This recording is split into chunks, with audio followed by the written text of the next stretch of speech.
continue donc le programme de présentation avec la dernière présentation de la journée, qui est la présentation de la flashcard pour Atari Lynx.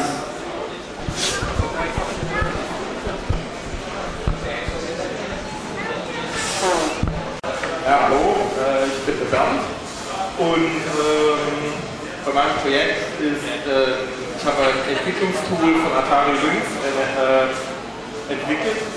Das ist eine Flashkarte, mit der man ziemlich schnell seine selber entwickelten Spiele ausprobieren kann oder auch Demos oder Freeware, die man auf dem Internet hat, testen kann. Donc, il s'agit en fait d'une carte flash pour Atari Lynx.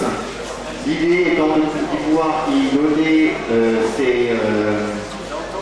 ces ROM rapidement pour que les codeurs qui font leur jeu homebrew puissent les loader facilement et rapidement sur une cartouche pour les tests.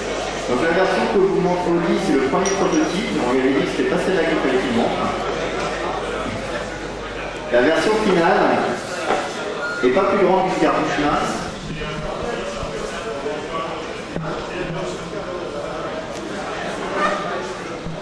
Et voilà.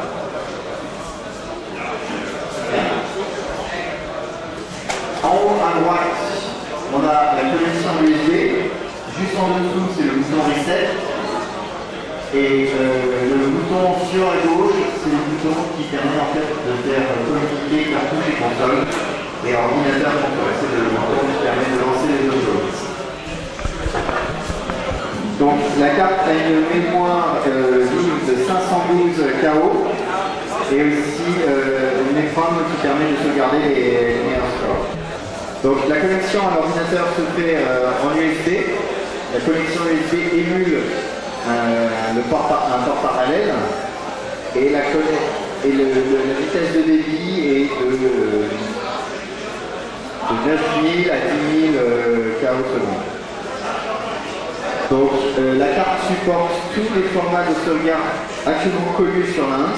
Donc il est possible, même si c'est pas fait pour, d'y loader les ROM d'émulateurs ainsi que les jeux homebrew. Donc le menu d'utilisation est disponible en 5 langues.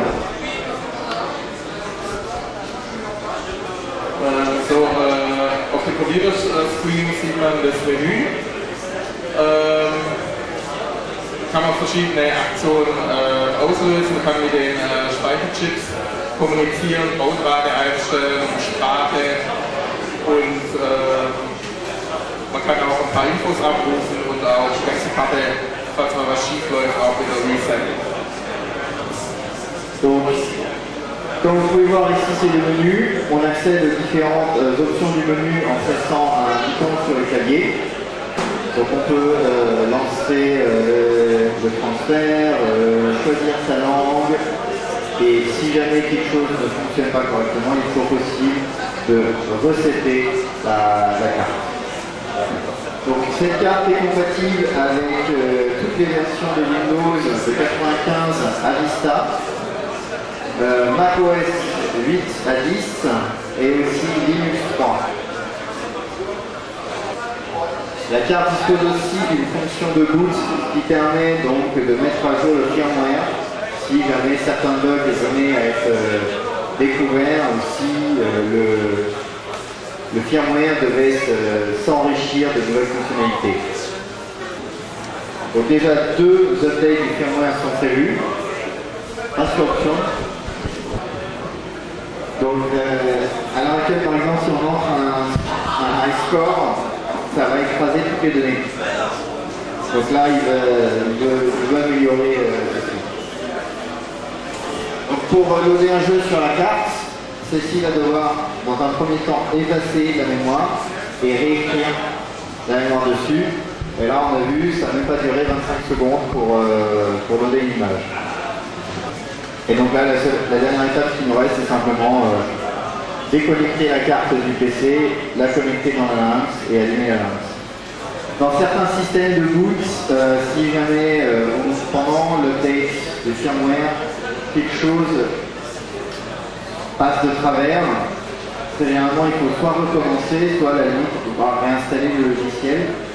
Dans le cas présent, l'upload est arrêté au moment de l'incident et sera repris par la suite.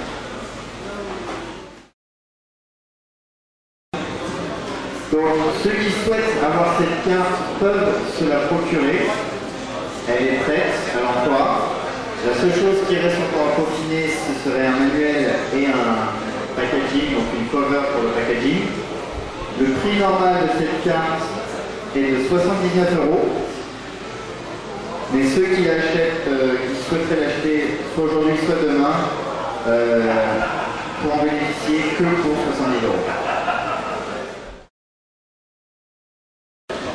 Donc il y a déjà 50 copies qui ont été montées et il en a déjà vendu 44. Et la construction a commencé début mars. Donc sur place il en a 15, mais cette carte ne sera pas en édition limitée ou en exemplaire limité, il continuera à en produire tant qu'il y aura de la demande. Bon, bien sûr, il est peut-être possible encore d'améliorer un peu le design, d'améliorer un peu les connectiques pour améliorer les tests d'upload. Malheureusement, à ce niveau-là, rien n'est certain, il n'y aura rien. À la base, cette carte est surtout faite pour le développement. Donc, est-ce que c'est vraiment nécessaire d'avoir 10 versions du même jeu sur une seule et même carte? Ensuite, la carte est aussi là pour supporter et soutenir la scène homebrew sur Lynx.